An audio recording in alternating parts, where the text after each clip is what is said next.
అడవి గుట్టలో ఏం జరిగింది తెలుసుకోవాలంటే నేడే చూడండి కానిస్టేబుల్ కనకం వెబ్ సిరీస్ మీ ఈటీవీ విన్ యాప్లో ఫస్ట్ ఎపిసోడ్ ఫ్రీ.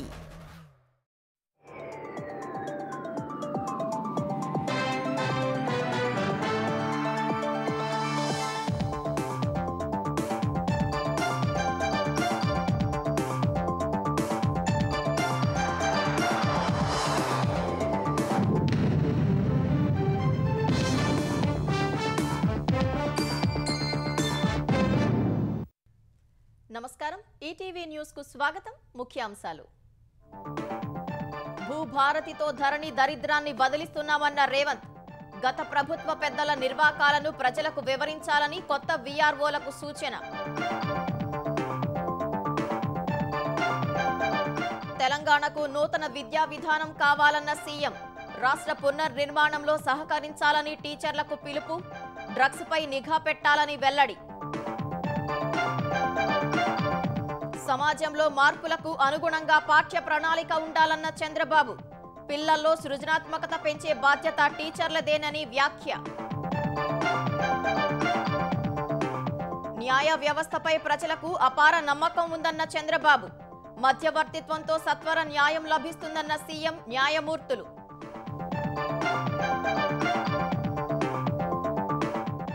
ప్రధాని మోదీతో లోకేష్ భేటీ. ఏపీలో పెట్టుబడుల సాధనకు సహకరించాలని విజ్ఞప్తి. వికసిత భారత్ 2047లో భాగస్వాములవుతామని వెల్లడి. హైదరాబాద్లో రేపటి గణేష్ నిమజ్జనాలకు విస్తృత ఏర్పాట్లు. పటిష్ట భద్రత ఏర్పాటు చేసిన పోలీసులు. ఖైరతాబాద్ వినాయకుడిని దర్శించుకున్న సీఎం. అత్యాధునిక ఆయుధాలు సమీకరించే దిశలో కేంద్రం అడుగులు. హైపర్సోనిక్ క్షిపణులు, అణు యుద్ధ ట్యాంకులను ఆర్మీకి ఇవ్వాలని నిర్ణయం. భారత్పై మరోసారి అక్కసు వెళ్లగక్కిన ట్రంప్. చైనా చీకటి వలయంలో చిక్కుకుందని వ్యాఖ్య. రష్యా కూడా తోడైందంటూ ఘాటైన విసుర్లు.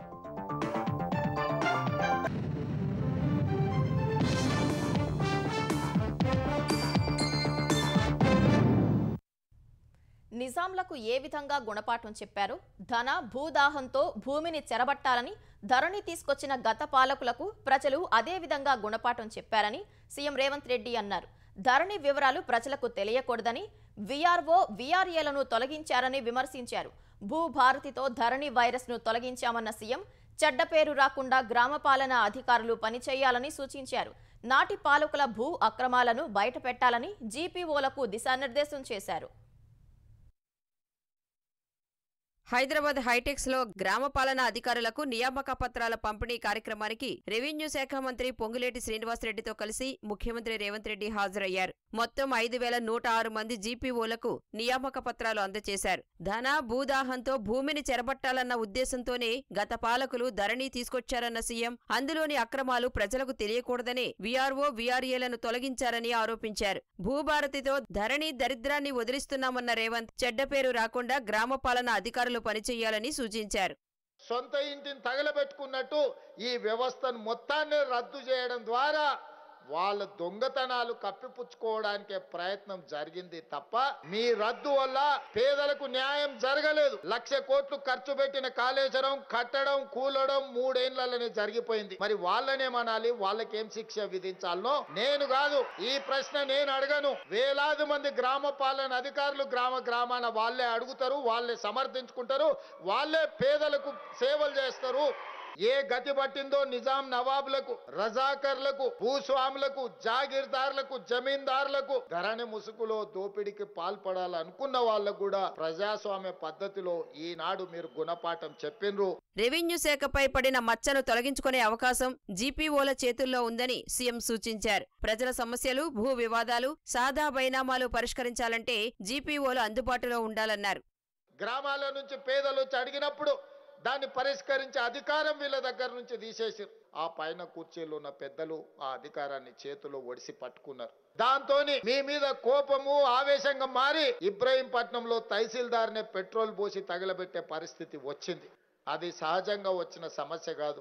ఆనాటి పాలకులు తీసుకొచ్చిన సమస్య, ఆనాటి పాలకులు అంటించిన వైరస్. ఆ వైరస్ పేరే ధరణి. ధరణి పేరు మీద వాళ్ళు కొల్లగొట్టిన భూముల లెక్కలు తొందరలోనే గ్రామ పాలన అధికారులుగా మీరు వచ్చిన తర్వాత తీయాలి.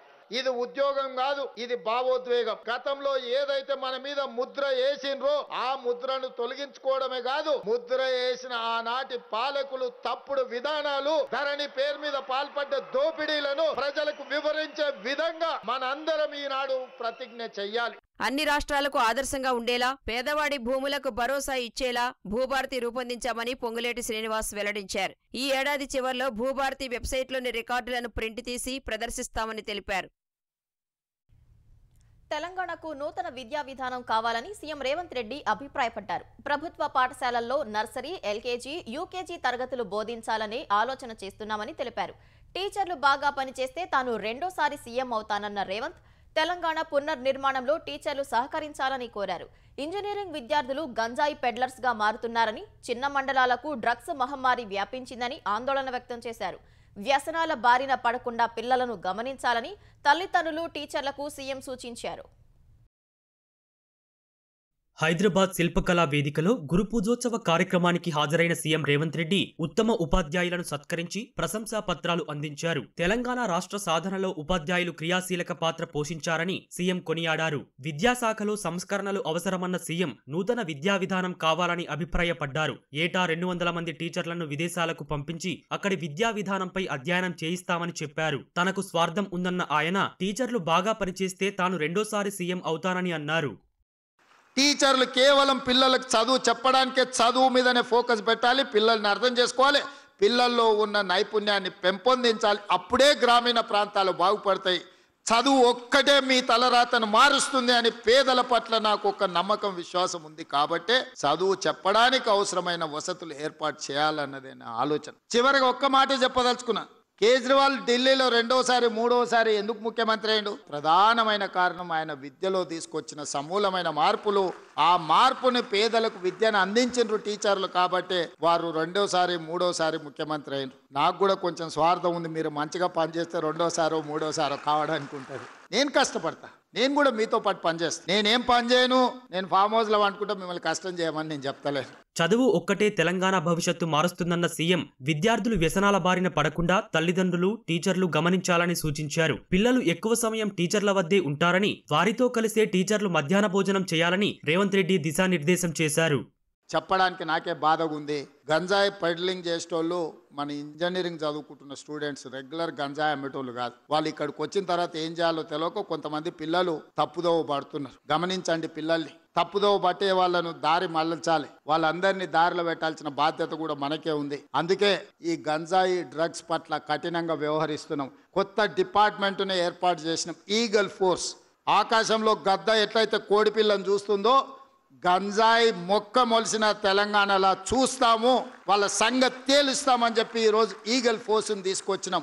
అత్యంత ప్రాధాన్యతతో కూడుకున్న విద్యాశాఖను స్వయంగా పర్యవేక్షిస్తూ ప్రతి సమస్యను పరిష్కరిస్తున్నానని సీఎం రేవంత్ రెడ్డి వెల్లడించారు.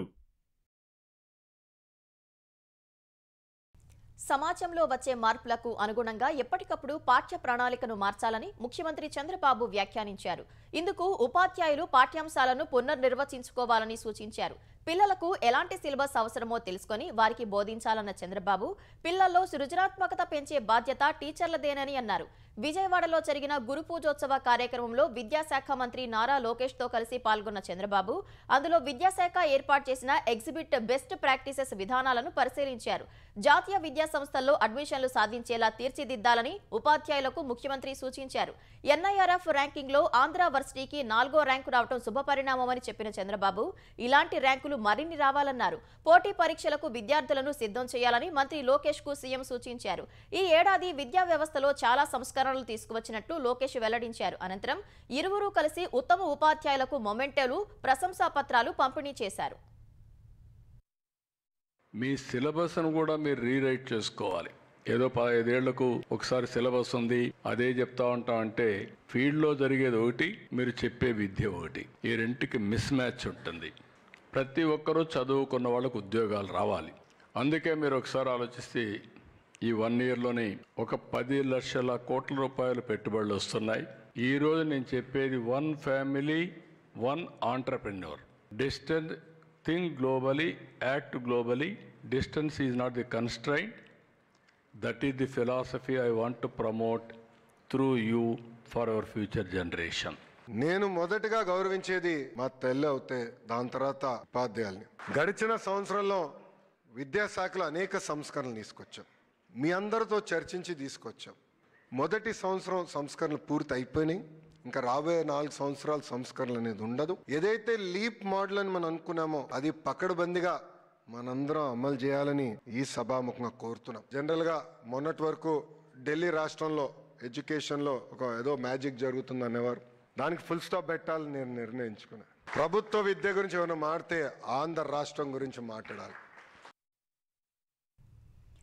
వివాదాలు పరిష్కారానికి మధ్యవర్తిత్వం ఒక ఉత్తమమైన మార్గమని సుప్రీంకోర్టు న్యాయమూర్తులు జస్టిస్ సూర్యకాంత్, జస్టిస్ నరసింహ, ముఖ్యమంత్రి చంద్రబాబు అభిప్రాయపడ్డారు. అంతర్జాతీయ స్థాయి అత్యున్నత ప్రమాణాలతో మీడియేషన్ కేంద్రం విశాఖలో ఏర్పాటు కావాలని అభిలషించారు. ఈజ్ ఆఫ్ జస్టిస్ వ్యవస్థతోనే సత్వర న్యాయం అందుతుందని సీఎం చంద్రబాబు అన్నారు. ఈ వ్యవస్థలో మధ్యవర్తిత్వమే ముఖ్య భూమిక పోషిస్తాయని తెలిపారు.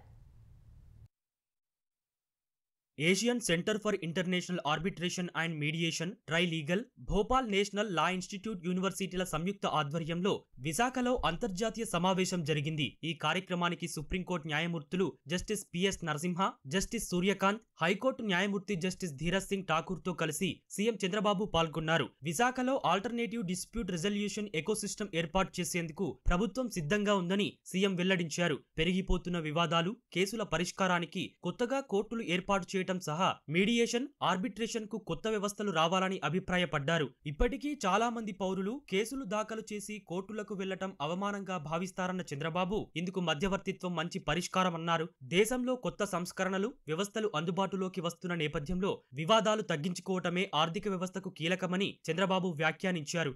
ఈజ్ ఆఫ్ జస్టిస్ ప్రక్రియలో భాగంగా వర్చువల్ హియరింగ్స్, ఈ ఫైలింగ్, మొబైల్ అప్డేట్స్ లాంటి సాంకేతికతను అమలు చేయాల్సి ఉందని సీఎం స్పష్టం చేశారు. You have to guide alternative methods. Even to establish courts, that is one way, but how to create a mechanism with alternative disputes redressal mechanism. Even technology, how to use it, how to go about innovative way, all these things, I am confident they will work it out. As Vice Chancellor rightly mentioned, I am very happy if you can make Visakhapatnam one of the biggest center, better than Singapore, ADR center. Government of Andhra Pradesh is willing to contribute that ecosystem. I will be very happy for that. ప్రజల ఆకాంక్షలకు దగ్గరగా మధ్యవర్తిత్వం ఉన్నప్పుడు అది వివాదాల పరిష్కారానికి మంచి సాధనంగా ఉపకరిస్తుందని సుప్రీంకోర్టు న్యాయమూర్తి జస్టిస్ పిఎస్ నరసింహ అభిప్రాయపడ్డారు. వాణిజ్య వ్యాపార వివాదాల పరిష్కారంలోనూ మధ్యవర్తిత్వమే మెరుగైన ఫలితాలను ఇస్తోందని వివరించారు. మీడియేషన్ కి మూలాధారం నమ్మకమని, నిజాయితీతో కూడిన మధ్యవర్తిత్వం వివాదాలను పరిష్కరించగలుగుతుందని సుప్రీంకోర్టు న్యాయమూర్తి జస్టిస్ సూర్యకాంత్ అభిప్రాయపడ్డారు. Mediation therefore offers us a different path, a path of creativity and consensus. It is flexible, faster, and allows customized solutions that courts, bound by strict procedures, may not always provide. For mediation to gain universal acceptance and become an integral part of our justice delivery system, the foundation must rest on a single non-negotiable element. And that element is trust. Justice is not a fortress to be defended. It is a bridge to be built. ప్రస్తుతం ఏపీలో 650 మంది జడ్జీలు ఉన్నారని, కేసులను త్వరితగతిన పరిష్కరించేందుకు మరో 800 మంది న్యాయమూర్తులు అవసరమని హైకోర్టు ప్రధాన న్యాయమూర్తి జస్టిస్ ధీరజ్ సింగ్ ఠాకూర్ అన్నారు. ఆంధ్రప్రదేశ్లో పెట్టుబడుల సాధనకు సహకరించాలని ఏపీ ఐటీ శాఖ మంత్రి నారా లోకేష్ ప్రధాని నరేంద్ర మోదీకి విజ్ఞప్తి చేశారు. ఈ మధ్యాహ్నం మర్యాదపూర్వకంగా ప్రధాని మోదీతో సమావేశమైన లోకేష్ దాదాపు 45 నిమిషాలు వేర్వేరు అంశాలపై చర్చించారు. ఏపీలో సెమీ కండక్టర్ యూనిట్ మంజూరు చేసినందుకు కృతజ్ఞతలు తెలిపిన లోకేష్ ఐటీ, ఎలక్ట్రానిక్స్ పరిశ్రమల స్థాపనకు చేయూత అందించాలని విజ్ఞప్తి చేశారు. విద్యా ప్రమాణాల మెరుగుదలకు ఏపీలో అనేక సంస్కరణలు అమలు చేస్తున్నామని ప్రధానికి వివరించారు. ఉన్నత విద్యలో మెరుగైన ఫలితాలు సాధించేందుకు సహకారం మార్గదర్శనం కావాలని కోరారు. ఏపీలో కూటమి ప్రభుత్వం అధికారంలోకి వచ్చిన తర్వాత కేంద్రం సహకారంతో పలు సంక్షేమ అభివృద్ధి కార్యక్రమాలను సమర్థంగా అమలు చేస్తున్నట్లు తెలిపిన లోకేష్, ప్రధాని నేతృత్వంలో వికసిత భారత్ 2047 భాగస్వాములం అవుతామని చెప్పారు. జీఎస్టీ సంస్కరణల ద్వారా దేశంలోని కోట్లాది పేద మధ్యతరగతి ప్రజలకు ఉపశమనం కలిగించిన ప్రధానికి లోకేష్ కృతజ్ఞతలు తెలిపారు. ఏపీలో కొంతకాలంగా నెలకొన్న వివిధ పరిణామాలను ప్రధానికి వివరించగా ఏపీ అభివృద్ధికి అన్ని విధాలా సహకరిస్తానని మోదీ హామీ ఇచ్చినట్లు భేటీ తర్వాత ఓ ప్రకటనలో లోకేష్ తెలిపారు. ఈ భేటీలో యోగాంధ్ర నిర్వహణపై రూపొందించిన కాఫీ టేబుల్ బుక్ ను లోకేష్ ప్రధానికి బహూకరించారు. ఆంధ్రప్రదేశ్ అసెంబ్లీ వర్షాకాల సమావేశాలు ఈ నెల 18 నుంచి జరగనున్నాయి. ఈ మేరకు governor justice Abdul Nazeer notification విడుదల చేశారు. ఈ నెల 18న ఉదయం 9 గంటలకు శాసనసభ ప్రారంభం కానుండగా అదే రోజు ఉదయం 10 గంటలకు శాసన మండలి సమావేశాలు ప్రారంభం కానున్నాయి. అసెంబ్లీ సమావేశాలు ఎన్ని రోజులు నిర్వహించాలనేది ఉభయ సభలు విడివిడిగా బీఏసీ సమావేశాలు నిర్వహించి నిర్ణయం తీసుకోనున్నారు. ఈ సమావేశాల్లో ఆమోదించేందుకు వివిధ బిల్లులకు చట్ట సవరణలకు ఇప్పటికే మంత్రివర్గ సమావేశాల్లో ఆమోదం తెలిపారు. సామాజిక మాధ్యమాల్లో తప్పుడు పోస్టులు పెట్టేవారిపై కఠిన చర్యలు తీసుకునేలా చట్టం తీసుకురావాలని ప్రభుత్వం భావిస్తుంది. ఇందుకు అనుగుణంగా నిబంధనల రూపకల్పనకు మంత్రివర్గ ఉపసంఘాన్ని కూడా ముఖ్యమంత్రి చంద్రబాబు ఏర్పాటు చేశారు. సామాజిక మాధ్యమాల్లో కూటమి ప్రభుత్వంపై స్కామ్లు అనే ముసుగులో వైసీపీ విష ప్రచారం చేస్తోందని హోంమంత్రి వంగల్పూడి అనిత మండిపడ్డారు. వైసీపీ వద్ద అవినీతికి సంబంధించిన ఏమైనా ఆధారాలు ఉంటే బయటపెట్టాలని సవాల్ చేశారు. లేదంటే పరువు నష్టం, రాజకీయ ప్రేరేపిత ప్రచారం చేస్తున్నందుకు కఠినమైన క్రిమినల్, సివిల్ చర్యలు ఎదుర్కోవడానికి సిద్ధంగా ఉండాలని హెచ్చరించారు. ఉద్దేశపూర్వక తప్పుడు ప్రచారాన్ని సహించేది లేదని హోంమంత్రి తేల్చి చెప్పారు. స్కామ్లు అనే ముసుగులో కల్పిత ఆరోపణలను ప్రచారం చేయటం వాక్ స్వాతంత్ర్యం కాదని, ఇది నేరపూరిత పరువు నష్టమని స్పష్టం చేశారు. న్యాయమైన రాజకీయ చర్చను తాము స్వాగతిస్తామని, ఉద్దేశపూర్వక విష ప్రచారాన్ని సహించబోమని అనిత వెల్లడించారు. రాజధాని అమరావతిలోని కీలక ప్రాంతాల్లో కన్వెన్షన్ సెంటర్ల నిర్మాణం కోసం సిఆర్డీఏ ప్రతిపాదనలకు పిలిచింది. ఆధునిక రాజధానిగా అమరావతి ఎదిగేందుకు వీలుగా ప్రైవేటు రంగం నుంచి వీలైనన్ని ఎక్కువ ప్రతిపాదనలు వచ్చేలా సర్కార్ చర్యలు తీసుకుంటోంది. ఇందులో భాగంగా పూర్తి హక్కులతో సిఆర్డీఏ ప్లాట్లు విక్రయించనుంది. కన్వెన్షన్ కేంద్రాల ఏర్పాటు కోసం సిఆర్డీఏ అమరావతిలోని వివిధ ప్రాంతాలను ఎంపిక చేసింది. ఒక్కో హాలులో కనీసం 300 మంది చొప్పున మొత్తం హాళ్లు కలిపి 3000 మందికి సరిపోయేలా నిర్మించాల్సి ఉంది. వీటికి టెండర్ ఖరారైన తర్వాత ఏడాదిలోపు నిర్మించాలి. ఈ కేంద్రాల్లో రాజకీయ శిఖరాగ్ర సమావేశాలు, వాణిజ్య, సాంస్కృతిక ప్రదర్శనలు, విద్యా సదస్సులు తదితరాలను నిర్వహించేందుకు వీలు కలుగుతుంది. గుంటూరు శివారు తురకపాలెంలో మిస్టరీ మరణాలపై ఇప్పటికీ స్పష్టమైన కారణాలు తెలియలేదని వైద్యారోగ్య శాఖ మంత్రి సత్యకుమార్ అన్నారు. ప్రతిపాడు ఎమ్మెల్యే బూర్ల రామాంజనేయులతో కలిసి తురకపాలెంలో పర్యటించిన మంత్రి అధికారులు వైద్యులతో చర్చించారు. ప్రాథమికంగా నిర్వహించిన వైద్య పరీక్షల్లో మెలోడియాసిస్ ఆనవాళ్లు లేవన్నారు. రక్త నమూనాలు సేకరించి చెన్నై ప్రయోగశాలకు పంపించామని, ఫలితాలు ఇంకా రాలేదని తెలిపారు. తప్పకుండా ఏదో వైరస్ ఉందని భావిస్తున్నట్లు మంత్రి చెప్పారు. మంగళగిరి ఎయిమ్స్ బృందం తురకపాలెం వస్తోందన్నారు. వరుస మరణాలపై జిల్లా వైద్యాధికారులు సరిగా స్పందించకపోవడంపై ఆగ్రహం వ్యక్తం చేశారు. ఆంధ్రప్రదేశ్లో డిమాండ్ ఎక్కువగా ఉన్న ప్రాంతాల్లో యూరియా సరఫరా చేయాలని అధికారులను వ్యవసాయ మంత్రి అచ్చెన్నాయుడు ఆదేశించారు. యూరియా నిల్వలు, పంపిణీ, సరఫరాపై కృష్ణా, ఎన్టీఆర్, శ్రీకాకుళం, బాపట్ల, విజయనగరం, కడప, ఏలూరు, శ్రీ సత్యసాయి జిల్లాల కలెక్టర్లతో మంత్రి టెలికాన్ఫరెన్స్ నిర్వహించారు. యూరియా సరఫరా సమస్యపై ప్రత్యేక దృష్టి సారించి సమస్యలను అధిగమించాలని సూచించారు. రబీ సీజన్కు 9.5 లక్షల మెట్రిక్ టన్నుల ఎరువులను ఇప్పటికే రాష్ట్రానికి కేంద్రం కేటాయించిందని, రైతులు ఆందోళన చెందాల్సిన అవసరం లేదని అచ్చెన్న తెలిపారు. కృష్ణా, బాపట్ల, కడప జిల్లాల్లో ఇబ్బందులు ఎక్కువగా వస్తున్నాయని, వీటిపై త్వరితగతిన స్పందించి సమస్యలను పరిష్కరించాలని దిశానిర్దేశం చేశారు. యూరియా నిల్వలపై తప్పుడు కథనాలను తిప్పికొట్టి వాస్తవాలను ప్రజలకు వివరించాలని అచ్చెన్నాయుడు నిర్దేశించారు. తెలంగాణ ప్రభుత్వంలో అవినీతి విపరీతంగా పెరిగిపోయిందని మాజీ మంత్రి హరీష్ రావు ఆరోపించారు. ఏ ప్రభుత్వ శాఖలో చూసినా అవినీతి పెరిగిపోయి ప్రజలు ఇబ్బంది పడుతున్నారని ఆక్షేపించారు. లండన్ పర్యటనలో ఉన్న హరీష్ రావు ఎన్ఆర్ఐ బీఆర్ఎస్ ఆధ్వర్యంలో జరిగిన ఓ కార్యక్రమంలో పాల్గొన్నారు. కేసీఆర్ హయాంలో తెలంగాణ అనేక అద్భుతాలు సాధించిందన్నారు.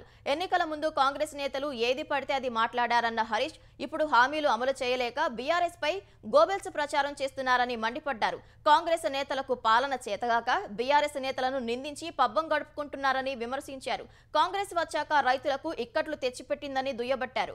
రేవంత్ రెడ్డి సర్కార్కు సానుకూల దృక్పథం లేదని, పాలకులే నెగిటివ్ మైండ్ సెట్తో ఉంటే తెలంగాణ అభివృద్ధి ఎలా సాధ్యమవుతుందని హరీష్ రావు ప్రశ్నించారు.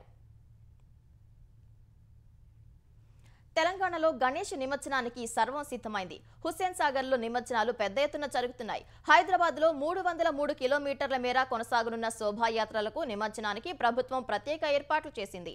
ఈ మేరకు జీహెచ్ఎంసీ 13 కంట్రోల్ రూమ్లు ఏర్పాటు చేసింది. 30,000 మందితో పోలీసు బందోబస్తు రంగంలోకి దిగింది. నిమజ్జనానికి వచ్చే భక్తులకు ఎలాంటి ఇబ్బందులు తలెత్తకుండా చర్యలు చేపట్టారు. నగరంలోని పలు చెరువులు, కుంటల వద్ద వినాయకుడి నిమజ్జనానికి వచ్చే భక్తులతో కోలాహలంగా ఉంది. మెదక్ జిల్లా కేంద్రంలో వినాయక నిమజ్జన శోభాయాత్ర అట్టహాసంగా కొనసాగింది. ఈ ఉదయం నుంచి 50కి పైగా విగ్రహాలు గంగమ్మ ఒడికి చేరాయి. కాళేశ్వరం త్రివేణి సంగమంలో వినాయక నిమజ్జనం ఘనంగా కొనసాగుతుంది. వరంగల్ మహానగర పాలక సంస్థ పరిధిలో 22 చెరువుల వద్ద గణేష్ నిమజ్జనం జరుగుతుంది. నిర్మల్ జిల్లా భైంసా పట్టణంలో వినాయకుని నిమజ్జనం శోభాయాత్ర నిర్వహించారు. కరీంనగర్ జిల్లాలోనూ కోలాహలంగా గణేష్ నిమజ్జనాలు జరుగుతున్నాయి. 71 ఏళ్ల కిందట ఒక్క అడుగుతో ప్రారంభమై నేడు 69 అడుగుల వినాయకుడిగా పూజలందుకుంటున్న ఖైరతాబాద్ గణేశుడి వల్ల దేశంలో తెలంగాణకు ప్రత్యేక గుర్తింపు వచ్చిందని సీఎం రేవంత్ రెడ్డి అన్నారు. ఖైరతాబాద్ విశ్వశాంతి మహాగణపతిని మంత్రి పొన్నం ప్రభాకర్, ఎంపీ అనిల్ కుమార్ తో కలిసి సీఎం దర్శించుకున్నారు. స్వామివారికి ప్రత్యేక పూజలు చేసిన రేవంత్ రెడ్డి మత సామరస్యానికి ప్రతీకగా నిలిచే హైదరాబాద్ లో గణేష్ ఉత్సవాలకు ఎలాంటి ఆటంకాలు లేకుండా జాగ్రత్తలు తీసుకున్నట్లు చెప్పారు. గణేష్ నిమజ్జనోత్సవాలను ప్రశాంతంగా జరుపుకోవాలని సూచించారు. పహల్గామ్ ఉగ్రదాడి, ఆపరేషన్ సింధూర్ తర్వాత సైనిక దళాలకు అత్యాధునిక ఆయుధాలను అందించాలని కేంద్రం నిర్ణయించింది. ఇందుకు సంబంధించి దాదాపు 15 ఏళ్ల వ్యవధిలో నిర్దేశిత లక్ష్యాలను పూర్తి చేసేలా రోడ్ మ్యాప్ సిద్ధం చేసింది. ఇందుకోసం భారీ మొత్తంలో వెచ్చించేందుకు సిద్ధమైంది. కనీసం 500కు తగ్గకుండా హైపర్సోనిక్ క్షిపణులను బలగాలకు ఇవ్వాలని నిర్ణయించింది. పాత T-72 యుద్ధ ట్యాంకులను 1800 అత్యాధునిక ఫ్యూచర్ ట్యాంకులతో భర్తీ చేయనుంది. మరో 400 తేలికపాటి ట్యాంకులను సమకూర్చనుంది. ట్యాంకు పైనుంచి ప్రయోగించే 50,000 యాంటీ ట్యాంక్ గైడెడ్ మిసైల్స్, 6 లక్షల శతగ్ని గుండ్లు, మానవరహిత విమానాలను సమకూర్చనుంది. 700 రోబోటిక్ కౌంటర్ ఐఈడీ సిస్టంలను ఇవ్వాలని కేంద్రం నిర్ణయించింది. నౌకాదళం కోసం సరికొత్త ఎయిర్ క్రాఫ్ట్ క్యారియర్, 10 అత్యాధునిక ఫ్రిగేట్లు, 7 అడ్వాన్స్డ్ కార్వెట్టీలు, 4 ల్యాండ్ డాక్ ప్లాట్ఫామ్స్, హెలికాప్టర్లు కొనుగోలు చేయాలని ప్రణాళికలు రచిస్తోంది. అణుశక్తితో నడిచే యుద్ధ నౌకలు, electromagnet air craft launch system సేకరణకు ఆమోదం తెలిపింది. వాయుసేన కోసం 75 high altitude pseudo satellites, 150 stealth bomber డ్రోన్లు, 100 రిమోట్తో పనిచేసే విమానాలు, గైడెడ్ ఆయుధాలు, 20 స్ట్రాటోస్పియరిక్ ఎయిర్ షిప్లను సమకూర్చనుంది. యాంటీ స్వామ్ డ్రోన్ వ్యవస్థలు, లేజర్ ఆయుధాలు, మానవరహిత విమానాల కోసం గగనతలం నుంచి భూతలంపైకి సంధించే క్షిపణులు, అత్యాధునిక టార్గెటింగ్ పాడ్స్ సమీకరించాలని నిర్ణయించింది. జీఎస్టీ సంస్కరణలు, ప్రయోజనాలు దేశంలోని ప్రతి సామాన్యుడికి అందేలా చూడటమే ప్రభుత్వం తొలి ప్రాధాన్యత అని కేంద్ర ఆర్థిక మంత్రి నిర్మలా సీతారామన్ అన్నారు. ఆ దిశగా సెప్టెంబర్ 22 తర్వాత ప్రభుత్వం చాలా పని చేయాల్సి ఉందని తెలిపారు. ఓ ఇంటర్వ్యూలో మాట్లాడిన కేంద్ర మంత్రి సామాన్య, మధ్యతరగతి వర్గాల కనీస అవసరాలు, ఆశలను నెరవేర్చేందుకే సంస్కరణలు తీసుకొచ్చినట్లు చెప్పారు. జీఎస్టీ సంస్కరణల వల్ల దేశంలోని 90% వస్తువులు 5% స్లాబ్లోకి వెళ్లగా కేవలం 1% వస్తువులు 40% ప్రత్యేక పన్ను పరిధిలోకి వెళ్లాయని చెప్పారు. పబ్లిక్ సెక్టార్ సహా అన్ని పరిశ్రమలు, బీమా సంస్థల ప్రతినిధులు జీఎస్టీ సంస్కరణలకు పూర్తి మద్దతిచ్చారని పేర్కొన్నారు. ప్రస్తుత చర్యలతో దేశంలో వ్యయం, వినియోగం పెరిగి తద్వారా ఆదాయము పెరుగుతుందని అంచనా వేశారు. ఒకప్పుడు జీఎస్టీని గబ్బర్ సింగ్ ట్యాక్స్ అని విమర్శించిన కాంగ్రెస్, ఇతర విపక్షాలు ఇప్పుడు జీఎస్టీ 2.0ని తమ ఖాతాలో వేసుకుంటున్నారని కేంద్ర ఆర్థిక మంత్రి మండిపడ్డారు. అమెరికా అధ్యక్షుడు డొనాల్డ్ ట్రంప్ భారత్పై మరోసారి అక్కసు వెళ్లగక్కారు. భారత్ను అమెరికా కోల్పోయినట్లు కనిపిస్తోందని డొనాల్డ్ ట్రంప్ అన్నారు. భారత్తో పాటు రష్యాతో అమెరికా సంబంధాలు లోతుగా దెబ్బతిన్నాయని ట్రూత్లో ట్రంప్ పోస్టు చేశారు. చైనా చీకటి వలయంలో భారత్, రష్యా చిక్కుకున్నాయని అందులో తెలిపారు. ఇకపై ఆ 3 దేశాలు కలిసి సుదీర్ఘ, సుసంపన్నమైన భవిష్యత్తులో కొనసాగాలని ఆకాంక్షిస్తున్నట్లు వ్యంగ్యంగా వ్యాఖ్యానించారు. ఎస్సీఓ సదస్సులో ప్రధాని నరేంద్ర మోదీ, రష్యా, చైనా అధ్యక్షులు పుతిన్, జిన్పింగ్లు కలిసి ఉన్న ఫోటోను ట్రంప్ తన పోస్టుకు ట్యాగ్ చేశారు. చైనాకు భారత్ దగ్గరవుతోందన్న ట్రంప్ వ్యాఖ్యలపై స్పందించేందుకు భారత విదేశాంగ ప్రతినిధి రణధీర్ జైస్వాల్ నిరాకరించారు. అమెరికాతో బలమైన సంబంధం కలిగి ఉండటం భారత్కు ఎంతో కీలకమని తెలిపారు. సంయుక్తంగా నిర్ణయించుకున్న కీలకమైన ఎజెండాలపై భారత్ దృష్టి పెట్టిందని, పరస్పర ప్రయోజనాలు, గౌరవంతో ఇరు దేశాల సంబంధాలు ముందుకు సాగాలని రణధీర్ జైస్వాల్ ఆకాంక్షించారు.